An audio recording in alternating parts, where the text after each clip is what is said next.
Hello everyone, welcome back to the channel. In this video I'm going to create a quick in-depth review about this trading firm platform called Topstep and Tradovate.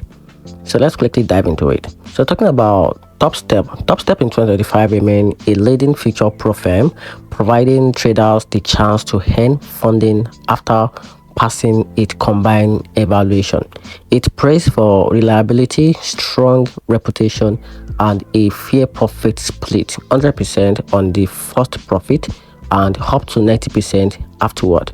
The downside is the cost, with monthly subscription, platform fee, and strict daily loss rules that can make it tough for newer traders. Talking about Tradovate, on the other hand, is a feature trading platform rather than a pro firm, offering a commission-free plan, advanced charting, and seamless integration with tools like TradingView. It's ideal for self-funded traders who want low-cost execution and a modern trading experience.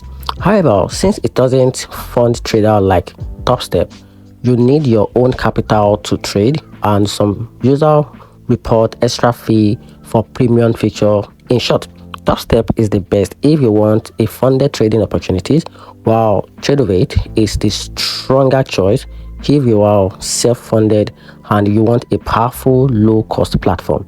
And that's it. Hope you find the video helpful. Turn on the notification button and subscribe for more review.